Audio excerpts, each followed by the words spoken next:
Hello everyone, good morning. তোমরা সবাই কেমন আছো? আশা রাখছি সবাই খুব ভালো আছো, আর আমিও খুব ভালো আছি। মায়ের আগমনের দিন তো আর বেশি দিন বাকি নেই। আশা করছি সবারই কেনাকাটা শুরু হয়ে গেছে। তো আমি এখনো অবধি কেনাকাটা শুরু করেছিলাম না, আজকে প্রথম যাচ্ছি। আমার চোখ দুটো দেখে মনে হচ্ছে না যে ঘুমে টলছি। হ্যাঁ, টলবো তো বটেই, কারণ ঘুম থেকে উঠেই চলে এসেছি। এখন বাজে সকাল 6টা, আর আশেপাশে কেউ নেই। আমি পুরো একাই যাচ্ছি, আমার পিছনে কেউ নেই, আমার সাথেও কেউ নেই, এবং কি আমার সামনেও কেউ নেই, পুরো ফাঁকা।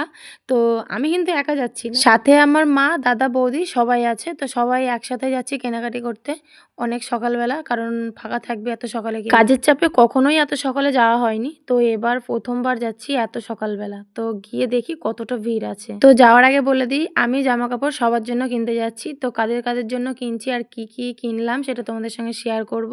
তো তার আগে আমাদের ওখানে পৌঁছাতে হবে। তো পুরো ভিডিওটা দেখতে থাকো, আমি ততক্ষণ যেতে থাকি। গাড়ির জন্য অনেকক্ষণ অপেক্ষা করার পর ফাইনালি চলে আসলাম।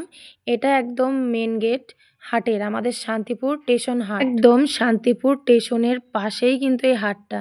যারা যারা চেনো না তাদের কিন্তু চিনতে একদমই অসুবিধা হওয়ার কথা নয়, কারণ স্টেশন থেকে নেমেই কিন্তু বাঁদিকে এই হাটটা বসে। তো এটা বসে বুধবার আর শনিবারের দিন, ঠিক আছে। আমি দেখো এতটা সকালবেলা এসেছিলাম বলে কিন্তু অনেকটা ফাঁকা আছে।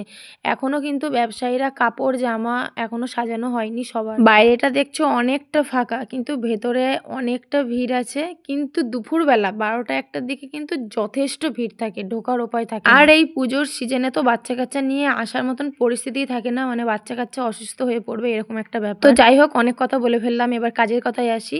এখানে কিন্তু ছোট বড় সব কিছুই পেয়ে যাবে, সবার জিনিস পেয়ে যাবে। এখানকার কালেকশনগুলো খুব সুন্দর, আর প্রাইসও খুব কম দামে পেয়ে যাবে। এমনকি পাইকারি হিসাবেও পেতে পারো, যাদের দোকান আছে তারা কিন্তু পাইকারি হিসাবে নিয়ে যেতে পারো খুবই কম দামে। এত শাড়ি দেখে আমার তো পুরো হা হয়ে গেছি, মানে কোনটা ছেড়ে কোনটা নেব। সব শাড়ি তো সুন্দর লাগে, মেয়েদের তো সৌন্দর্য হচ্ছে শাড়িতে। আমি সিলেক্টই করতে পারছি না কোন শাড়িটা থেকে কোন শাড়িটা নেবো।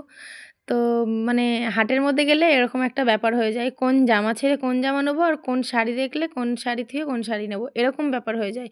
তো যে কোনো একটা দোকানে তো আমাকে দাঁড়াতেই হবে, না হলে আমি নেবো কী করে। তো ঘুরতে ঘুরতে ঘুরতে ঘুরতে একটা দোকানে গেলাম। যাওয়ার পরে এই শাড়িটা আমি দেখছিলাম, আমার জন্য নয়, মায়ের জন্য। তো নর্মালের ওপরে শাড়িটা ভালো লাগছিল, আমার পছন্দ হচ্ছিল, কিন্তু একটু খসখসে টাইপের ছিল, তাই জন্য আমি নিইনি। অন্য একটা শাড়ি নিয়েছিলাম, সেগুলো তোমাদের সঙ্গে শেয়ার করতে পারি। আসলে হাটের মধ্যে এত ভিড়ে না ইচ্ছে করছে না যে মোবাইলটা বার করে ভিডিও করি। তো যেটুকুনি পেরেছি অল্প একটুখানি ছোটোর মধ্যে তোমাদের সঙ্গে শেয়ার করেছি। যাদের যাদের এখনও কেনাকাটি হয়নি আসতে পারো। তো আমি আমার কেনাকাটিটা করে নিই, সব কিছু বাড়ি গিয়ে দেখাবো।